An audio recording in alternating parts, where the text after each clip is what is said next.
دیکھو کہ کہیں شیطان تمہیں بھی بہکا نہ دے جس طرح تمہارے ماں باپ کو بہکا کر جنت سے نکلوا دیا۔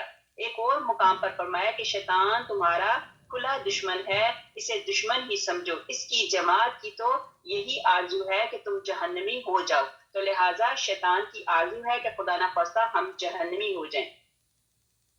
اب یہ ہے کہ یہ کیا کیا، ایک سجدہ نہ کرنے کی وجہ سے اللہ سبحانہ تعالیٰ نے کیا کیا، اس کو جنت سے کہا کہ گیٹ آؤٹ، اور وہ جنت سے گیٹ آؤٹ ہو گیا، مطلب جنت سے باہر نکل گیا۔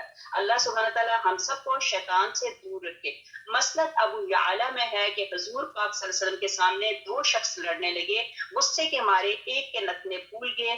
آپ صلی اللہ علیہ وآلہ وسلم نے فرمایا کہ اعوذ باللہ من الشیطان الرجیم کہہ لے، تو اس کا غصہ ابھی جاتا ہے۔ تو لہٰذا خدا نہ خواستہ کبھی غصہ آتا ہے تو اعوذ باللہ من الشیطان الرجیم پڑھ لینا چاہیے۔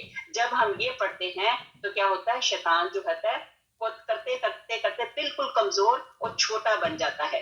ایک اور بات یہ یاد رہے کہ ایک اہم بات یہ ہے کہ جو مسلمان کافروں کے ہاتھ سے مارا جائے وہ شہید ہے، لیکن جو اس باطنی دشمن شیطان کے ہاتھ مارا جائے، اب یہ غور سے سنیے گا، جو شخص مسلمان کافروں کے ہاتھ سے مارا جائے وہ شہید ہے، لیکن جو اس باطنی دشمن شیطان کے ہاتھوں مارا جائے وہ راندہ درگاہ ہے۔ جس پر کفار غالب آ جائیں تو وہ اجر پاتا ہے، لیکن جس پر شیطان غالب آئے اور وہ ہلاک اور برباد ہوتا ہے، چونکہ شیطان انسان کو دیکھ سکتا ہے اور انسان اسے نہیں دیکھ سکتا، لہٰذا شیطان کے کہنے پہ چلو گے تو خدا نہ خواستہ کیا ہوگے، برباد ہو جاؤ گے، ذلیل ہو جاؤ گے۔ رحمان کے کہنے پہ چلو گے تو کامیاب ہو جاؤ گے۔ رحمان ہی ہے جو ہمیں کامیاب کرنے والا ہے۔ اللہم انا نجعلک فی نحورہم ونعوذ بک من شرورہم، آمین اللہم آمین۔ یہاں سے تھوڑی سی ہم نے اعوذ باللہ کی بات کی، اس کے بعد ہم پڑھتے ہیں بسم اللہ کی بات۔ اللہ تعالیٰ بخشش کرنے والے مہربان کے نام سے شروع کرتے ہیں۔ اللہ سبحانہ تعالیٰ بخشش والے ہیں، رحم کرنے والے ہیں، رحیم ہیں، رحم کرتے رہتے ہیں۔ پھر یہ ہے کہ اللہ رحمان بھی ہے، اللہ رحیم بھی ہے۔ بخاری اور مسلم کی حدیث میں ہے، حضرت انس بن مالک رضی اللہ تعالیٰ عنہ فرماتے ہیں کہ نبی پاک حضرت محمد مصطفیٰ صلی اللہ علیہ وسلم، حضرت ابو بکر صدیق اور حضرت عمر فاروق اور حضرت عثمان غنی رضی اللہ تعالیٰ کے پیچھے نماز پڑھی تو یہ سب الحمدللہ رب العالمین سے شروع کرتے تھے، مطلب اللہ کا شکر ادا کرتے ہوئے شروع کرتے تھے اور بسم اللہ پڑھتے تھے۔ بسم اللہ میں بہت زیادہ برکتیں ہیں۔ مسند احمد میں ہے کہ حضرت صلی اللہ علیہ وسلم کی سواری پر آپ کے پیچھے جو صحابی سوار تھے ان کا بیان ہے کہ حضور پاک صلی اللہ علیہ وسلم کی اونٹنی ذرا پھسلی تو کہتے ہیں کہ میں نے کہا شیطان کا ستیہ ناس ہو۔ آپ صلی اللہ علیہ وآلہ وسلم نے فرمایا یہ نہ کہو، اس سے شیطان پھوٹتا ہے اور خیال کرتا ہے کہ گویا اس نے اپنی قوت سے گرایا۔ ہاں، بسم اللہ کہنے سے وہ مکھی کی طرح ذلیل اور پست ہو جاتا ہے، کہ جیسے بھی کوئی ہم اکثر دیکھتے ہیں نا کوئی پریشانی آتی ہے تو ہم پریشان ہو جاتے ہیں، جیسے کوئی گر گیا تو ہم کہتے ہیں او بسم اللہ پڑھو، تو بسم اللہ پڑھنے میں برکت ہے، جبکہ کئی لوگ کہتے ہیں کہ بسم اللہ نہیں پڑھنا چاہیے، ایسا نہیں، بلکہ بسم اللہ پڑھنے میں برکت ہے۔ برکت کی وجہ سے بندہ جو ہے کوئی تکلیف بھی آنی ہو تو اس سے بچ جاتا ہے۔ اب شیطان جو ہے کہ ہر کام کی ابتدا جو ہے ہمیں بسم اللہ پڑھ کے کرنی چاہیے۔ اکثر ہم اتنے بڑے ہو گئے ہیں لیکن پھر بھی ہم کیا کرتے ہیں، بھول جاتے ہیں۔ کپڑا پہنتے وقت بسم اللہ پڑھے، کھانا کھاتے وقت بسم اللہ پڑھے، کیا کہتے ہیں، ہر چیز ہر کام کرنا، کہ اپنے گھر کا جو دیا جلانا ہے، لائٹ جلانی ہے تو اس وقت بھی بسم اللہ پڑھنا چاہیے۔ بسم اللہ میں برکت ہی برکت ہے۔ اور بسم اللہ بھی کیا کرنی ہے، یقین کے ساتھ پڑھنی ہے۔ جب بھی بسم اللہ پڑھو تو یقین کے ساتھ بسم اللہ پڑھنی چاہیے انشاءاللہ تعالی۔ پھر آگے بتایا گیا کہ حضرت عیسیٰ علیہ السلام کا قول بھی اس معنی پہ گزر چکا ہے کہ رحمان سے مراد دنیا اور آخرت میں رحم کرنے والا، اور رحیم سے مراد ہے آخرت میں رحم کرنے والا۔ ایک رحمان جو ہے رحمان اپنی جگہ پہ کہ اور جو رحیم ہے وہ اپنی جگہ پہ، تو رحمان اور رحم اللہ تعالیٰ سے جب بھی یہ بات کرتے ہیں اللہ بسم اللہ الرحمن الرحیم، تو رحمان بھی رحم کرنے والا، رحیم جو ہے مسلسل رحم کرنے والا، بار بار رحم کرنے والا، رحم ہی رحم کرتے جانے والا۔ پھر اسی طرح ہم نے پڑھا الحمدللہ رب العالمین۔ تو الحمدللہ سورۃ فاتحہ کا تو آپ کو پتہ ہے کہ رسول پاک صلی اللہ علیہ وسلم نے فرمایا الحمدللہ رب العالمین، پوری سورت یہی سورت ام القرآن ہے، ام الکتاب ہے، سبع مثانی ہے اور قرآن عظیم ہے۔ اور اپنے بندے کے درمیان آدھو آدھا حصہ تقسیم کرتا ہے. بندہ کہتا ہے الحمدللہ رب العالمین، تو اللہ تعالیٰ فرماتے ہیں میرے بندے نے میری تعریف کی. یہاں پہ مطلب اس کی پوری حدیث بھی ہے انشاءاللہ تعالیٰ، وہ بھی انشاءاللہ وقت ملا تو وہ بھی آپ کے گوش گزار کروں گی. ابن عباس رضی اللہ تعالیٰ عنہ اسے اساس القرآن کہتے ہیں، یعنی قرآن کی جڑ. اور اس سورت کی پہلی آیت جو ہے وہ بسم اللہ الرحمن الرحیم ہے، اور یہ رقیہ بھی ہے. یا بن کثیر رحمۃ اللہ علیہ فرماتے ہیں اس کا نام کافیہ بھی ہے، اس لیے یہ اپنے ماں سوا سے کفایت کرتی ہے اور دوسری کوئی صورت اس صورت سے کفایت نہیں کرتی. اس میں شفا بھی ہے. اب اسی طرح جب کوئی بیمار ہوتا ہے یا جس کو کسی کو تکلیف ہوتی ہے، تو جب تکلیف والی جگہ کے اوپر کیا کرے کہ بسم اللہ 7 مرتبہ پڑھ کے پھر اعوذ بعزت اللہ و قدرتہ من شر ما اجد و احاذر. میں انشاءاللہ تعالیٰ اس کو اس میں ڈال دوں گی، پہلے بھی آپ کو ڈال دیا تھا. تو یہ جب آپ اس جگہ پہ ہاتھ رکھ کے دعا کریں تو اللہ سبحانہ تعالیٰ اس بسم اللہ کی برکت سے اس کی تکلیف جاتی رہتی ہے. یہ حضرت عثمان بن ابی العاص رضی اللہ تعالیٰ عنہ نے حضور پاک صلی اللہ علیہ وسلم سے سنا، اور پھر اس کے بعد انہوں نے درد کی شکایت کی تو نبی پاک حضرت محمد مصطفیٰ صلی اللہ علیہ وسلم نے اس کلمے کو پڑھنے کے لیے اس کو تجوید کیا. تو لہٰذا یہ بسم اللہ میں بڑی برکت ہے. آگے آ گیا الحمدللہ رب العالمین، مطلب یہ ہے سب تعریفیں اللہ تعالیٰ کے لیے ہے جو تمام جہانوں کا پالنے والا ہے اللہ سبحانہ تعالیٰ. رسول اللہ صلی اللہ علیہ وسلم فرماتے ہیں جب تم نے الحمدللہ رب العالمین کہہ دیا تو تم نے اللہ تعالیٰ کا شکریہ ادا کر لیا. اب اللہ تعالیٰ تمہیں برکت دے گا. لہٰذا جب بھی کوئی چیز آپ کو ملتی ہے تو اس وقت آپ نے الحمدللہ رب العالمین کہنا ہے. الحمدللہ رب العالمین کہا تو یہ ایک قسم کا آپ کا شکرانہ ہوگا اللہ تعالیٰ کو، تو اللہ سبحانہ تعالیٰ شکر کو پسند کرتے ہیں. پھر ایک اور ابن ماجہ میں ابن عمر رضی اللہ تعالیٰ عنہ سے روایت ہے کہ رسول اللہ صلی اللہ علیہ وآلہ وسلم نے فرمایا ایک شخص نے ایک مرتبہ کہا یا ربی لک الحمد کما ینبغی لجلال وجہک وعظیم سلطانک، تو فرشتے گھبرا گئے. تو ہم اس کا کتنا، فرشتوں نے کہا کہ اللہ سبحانہ تعالیٰ آپ کے کسی بندے نے ایسی آپ کے لیے تعریف کہی، تعریف کا کلمہ کہا، ہم پریشان ہو گئے، ہمیں سمجھ نہیں آ رہی اس تعریف کا کتنا اجر لکھیں. تو اللہ سبحانہ تعالیٰ نے کیا کہا ان کو کہ اس کا کیا کرو، اس کو اسی طرح لکھ دو. تو اللہ تعالیٰ نے کہا باوجود جاننے کے ان سے پوچھا کہ اس نے کیا کہا ہے، تو پھر فرشتوں نے یہی بات بتائی یا ربی لک الحمد کما ینبغی لجلال وجہک وعظیم سلطانک. تو اللہ سبحانہ تعالیٰ ایون نوز ایوری تھنگ. پھر بھی اللہ سبحانہ تعالیٰ نے فرشتوں سے پوچھا تو پھر انہوں نے بتایا کہ یہ کلمہ کہا ہے. تو اللہ سبحانہ تعالیٰ نے فرمایا تم یوں ہی اسے لکھ لو، میں آپ اسے اپنی ملاقات کے وقت اس کا اجر دوں گا. کیونکہ یہاں پہ بھی الحمدللہ آ گیا یا ربی لک الحمد، تو یہ ہے اللہ سبحانہ تعالیٰ کو جو اس کے سامنے جو اللہ تعالیٰ کی تعریف کرتا ہے تو اللہ سبحانہ تعالیٰ بہت پسند کرتے ہیں.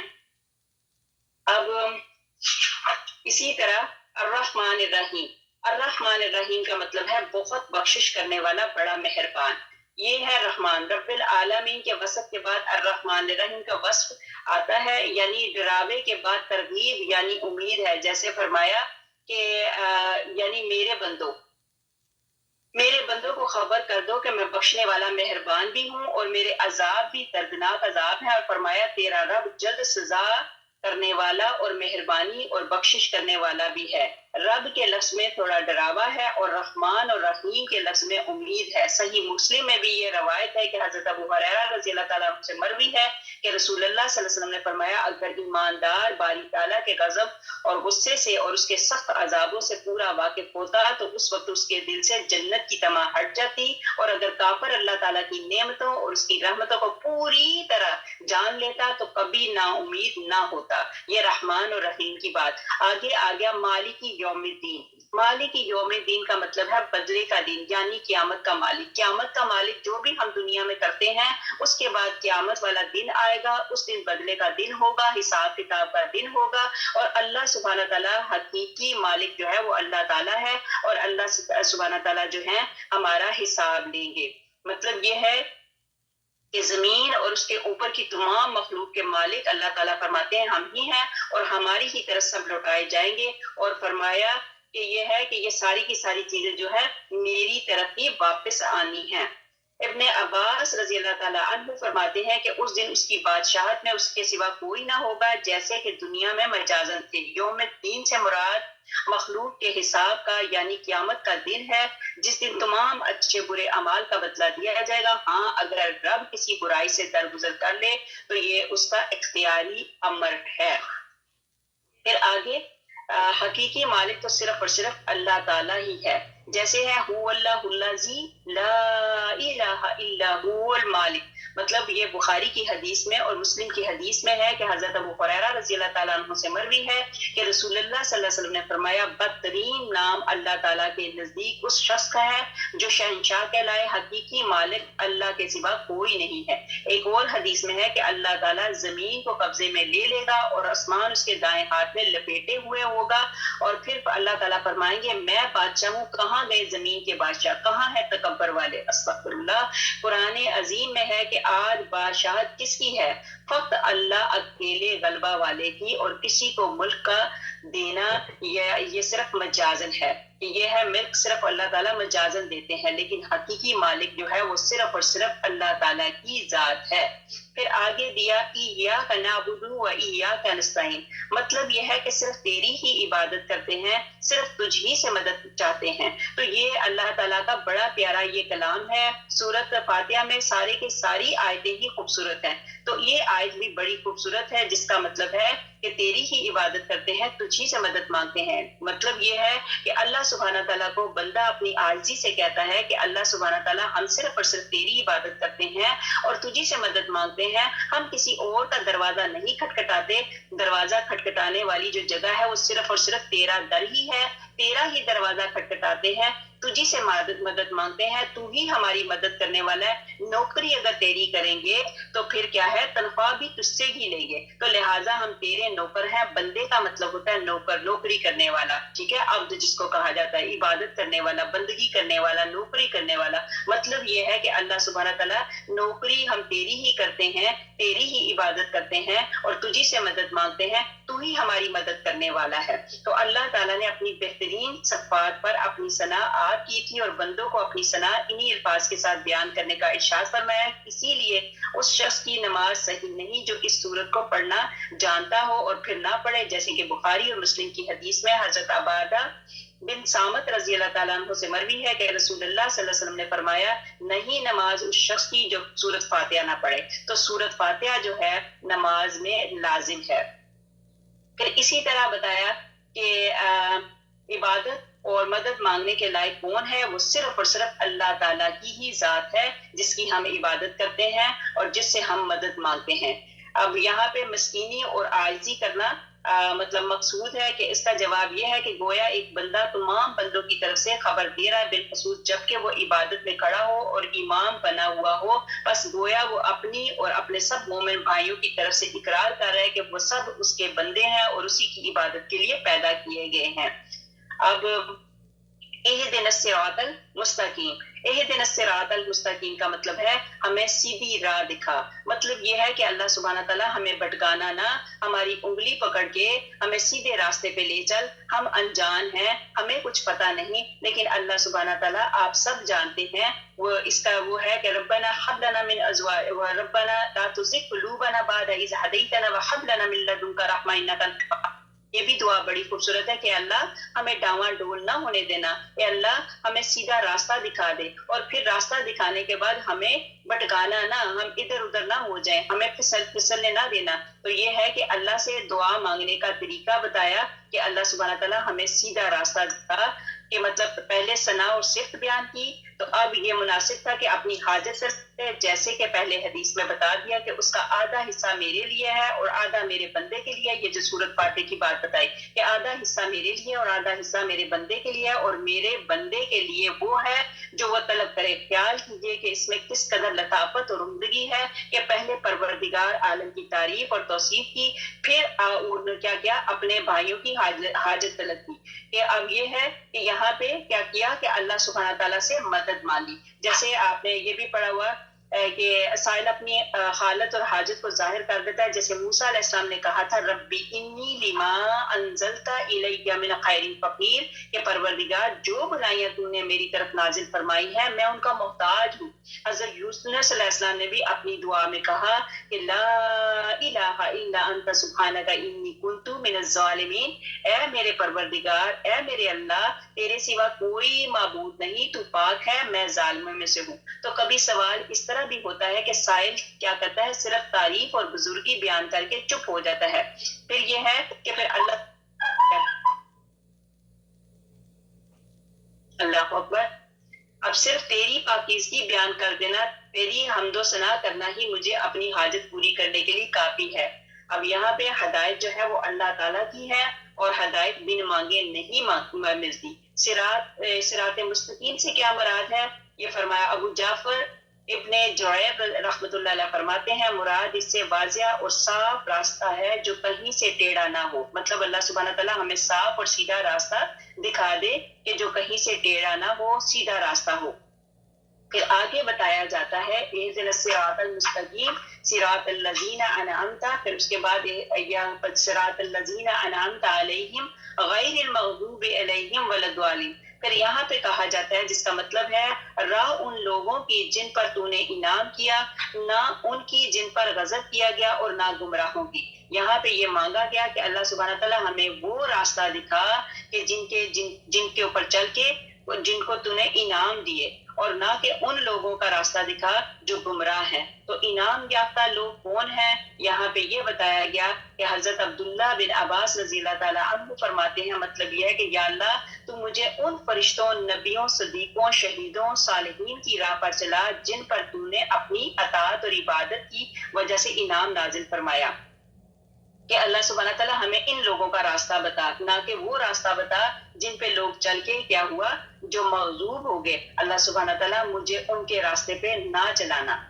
آگے ہمارے پاس آ گیا یہاں پہ غیر مغضوب کیا کہتے ہیں کہ نہ کہ ان لوگوں کا راستہ جو گمراہوں کا ہے۔ تو یہ اللہ سبحانہ تعالیٰ یہ دعا میرے اور آپ سب کے حق میں قبول و منظور فرما دے۔ مسند احمد نے کہ حضرت عائشہ رضی اللہ تعالیٰ عنہا سے روایت ہے کہ رسول اللہ صلی اللہ علیہ وسلم کے پاس یہودیوں کا ذکر ہوا تو آپ صلی اللہ علیہ وسلم نے فرمایا ہماری 3 چیزوں پر یہودیوں کو اتنا بڑا حسد ہے اور کسی اور چیز پر نہیں۔ یا آگے سے آمین کہا جاتا ہے، تو یہاں پہ یہ بتایا جاتا ہے نبی پاک صلی اللہ علیہ وسلم فرماتے ہیں کہ ہماری 3 چیزوں پر یہودیوں کو اتنا بڑا حسد ہے کسی اور چیز پر نہیں۔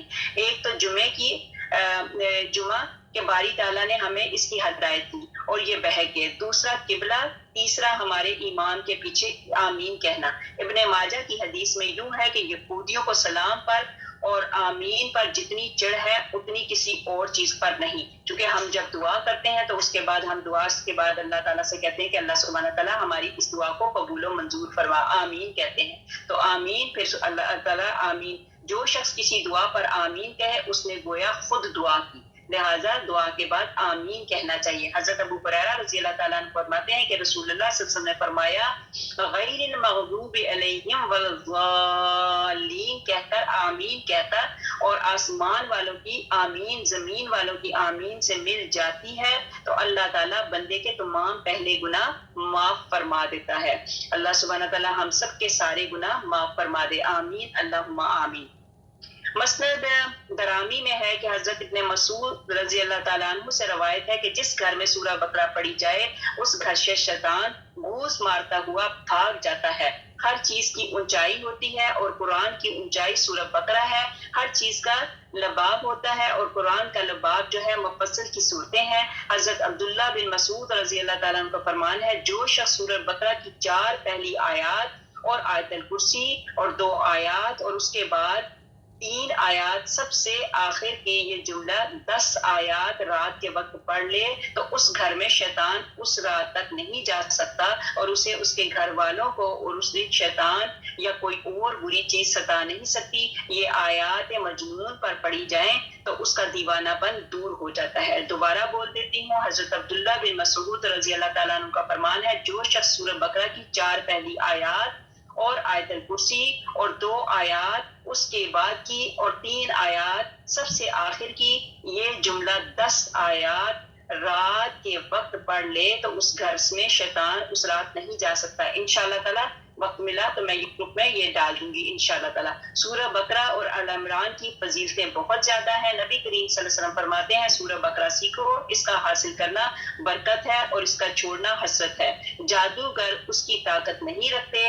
پھر کچھ دیر چپ رہنے کے بعد فرمایا سورہ بقرہ اور سورۃ آل عمران سیکھو، یہ دونوں نورانی صورتیں ہیں، اپنے پڑھنے والے پر سائبان یا بادل یا پرندوں کی جھنڈ کی طرح قیامت کے روز سایہ کریں گی. قرآن پاک پڑھنے والا جب قبر سے اٹھے گا تو دیکھے گا کہ ایک نوجوان نورانی چہرے والا شخص اس کے پاس کھڑا ہوا. وہ کہتا ہے کہ کیا آپ مجھے پہچانتے ہیں؟ یہ کہے گا نہیں.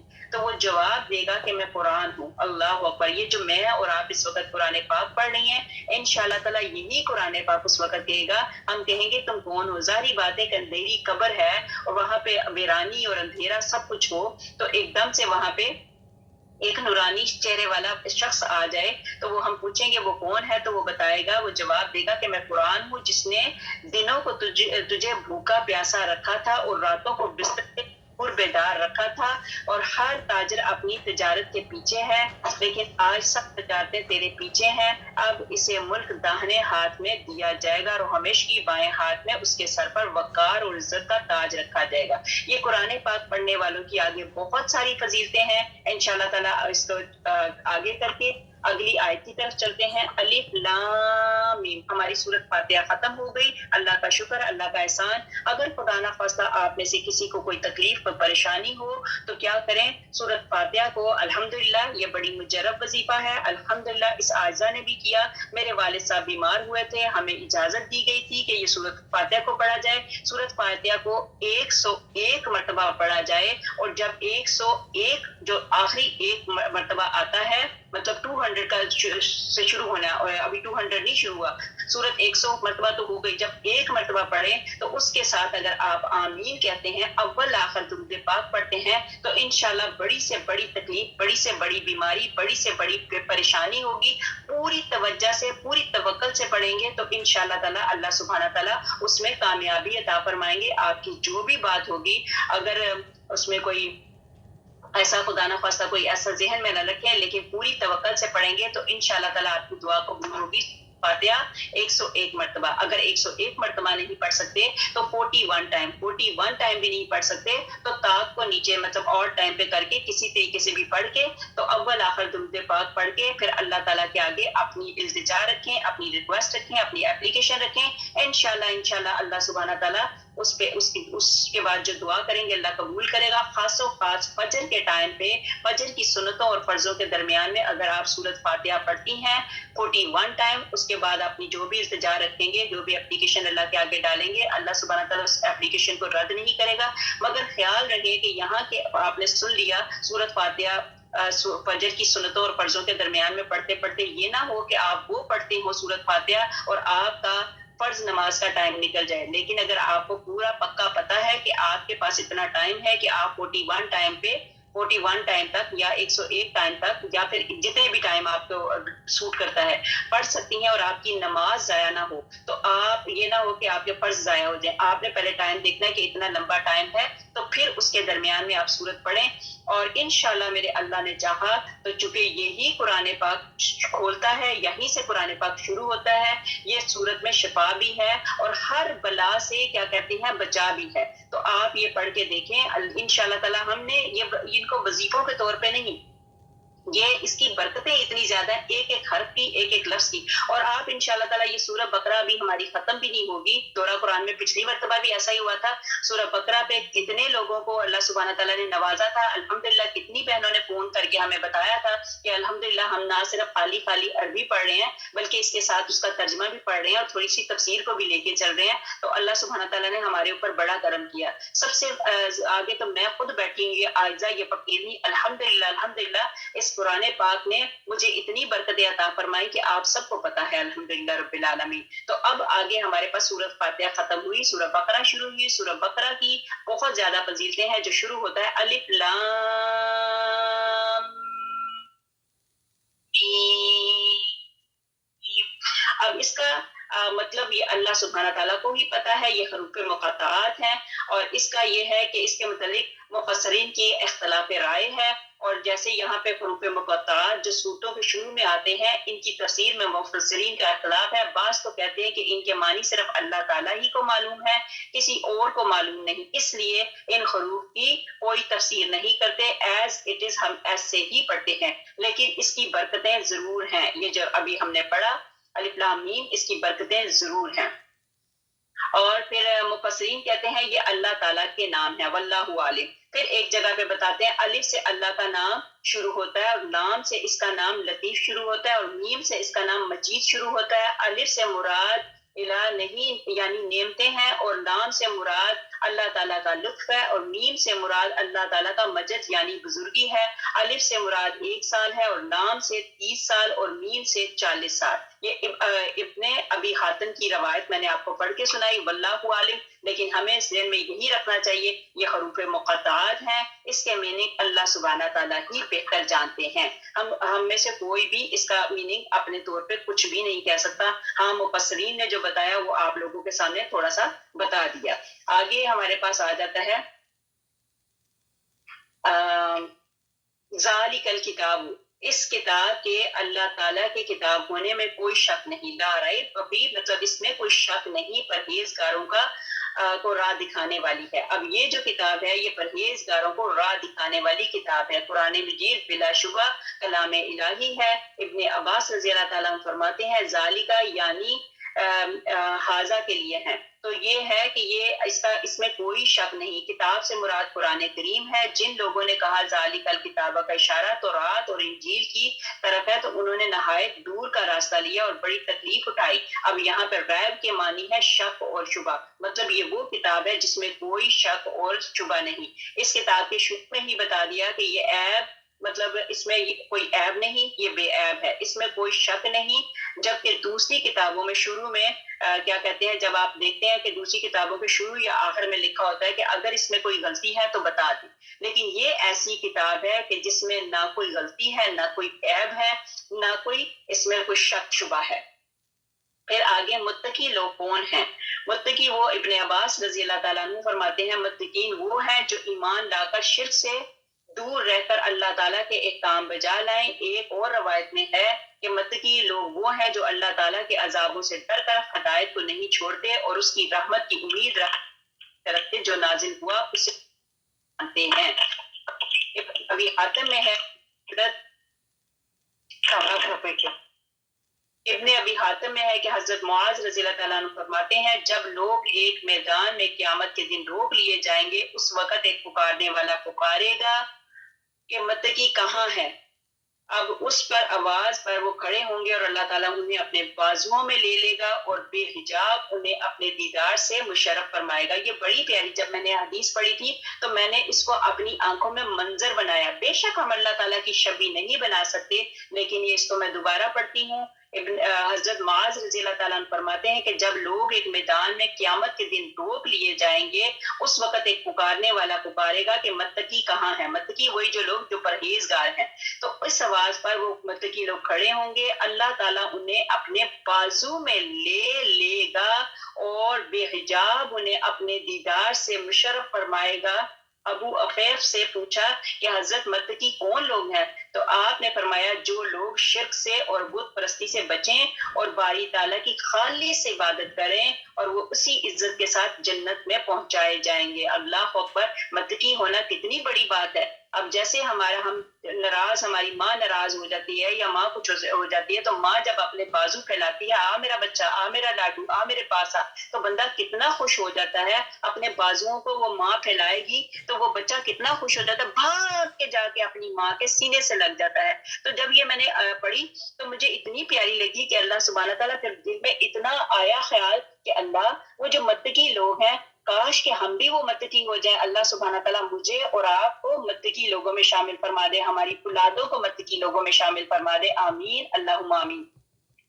پھر آگے بتایا جسے اللہ تعالیٰ گمراہ کرے اسے کوئی بھی ہدایت پر لانے والا نہیں. پھر یہ ہے جسے اللہ تعالیٰ ہدایت دے وہ ہدایت والا ہے, اور جسے وہ گمراہ کرے تو تم ہرگز اس کا نہ کوئی ولی پاؤ گے نہ مرشد. اب گمراہ لوگوں کا نہ کوئی ولی ہے نہ مرشد. آگے بتایا گیا الذین یؤمنون بالغیب, جو لوگ غیب پر ایمان لاتے ہیں. یہ ان کی بات ہو رہی ہے جو غیب پر ایمان لاتے ہیں. حضرت ابی بن قعب رضی اللہ تعالیٰ عنہ جو حضرت عمر رضی اللہ تعالیٰ سے نے پوچھا کہ تقوی کیا ہے، تو انہوں نے کہا کبھی کانٹوں دار راستے میں چلے ہو جیسے وہاں کپڑوں کو اور جسم کو بچاتے ہو۔ آپ نے دیکھا ہوگا یہ تقوی کے مطلب بھی پوچھا نا، ویسے متقی لوگ، تو اب یہاں سے پوچھا گیا یہ تقوی کیا چیز ہے، تو بتایا گیا کہ کانٹے دار اب راستہ ہو۔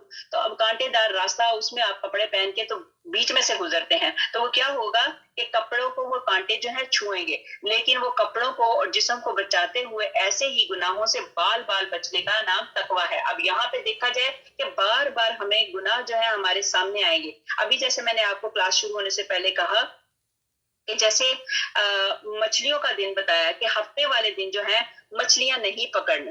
اب انہوں نے مطلب اللہ سے وعدہ کیا، متقی جو لوگ تھے تو انہوں نے تو وہی کام کیا کہ ہم ہفتے والے دن مچھلیاں نہیں پکڑیں گے، چونکہ یہ اللہ تعالیٰ کا ٹیسٹ تھا۔ اب مچھلیاں بھی کیا ہوتا تھا کہ اللہ کی حکمت سے جو سیٹرڈے والا دن، جو ہفتے والا دن ہوتا تھا، تو مچھلیاں امڑ امڑ کے باہر کو بھاگ بھاگ کے آتی تھی۔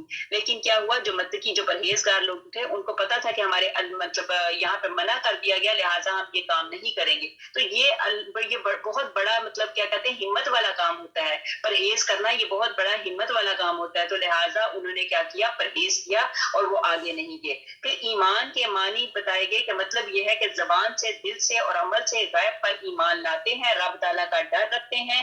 ایمان کا لفظ شامل ہے اللہ تعالیٰ پر، اس کی کتابوں پر، اس کے رسولوں پر ایمان لانے کو، اور عمل کے ساتھ اس اقرار کی تصدیق عمل کرنے کو کہا جاتا ہے کہ یہ ایمان لانا، کہ یہ ہے قرآن کریم میں بھی ہے، اس کے معنی استعمال ہوئے ہیں کہ یؤمنون باللہ ویؤمنون بالمؤمنین، اللہ تعالیٰ کو مانتے ہیں اور ایمان والوں کو سچا جانتے ہیں۔ حضرت یوسف علیہ السلام کے بھائیوں نے اپنے باپ سے کہا تھا کہ یعنی تو ہمارا یقین نہیں کرے گا اگرچہ ہم سچے ہوں۔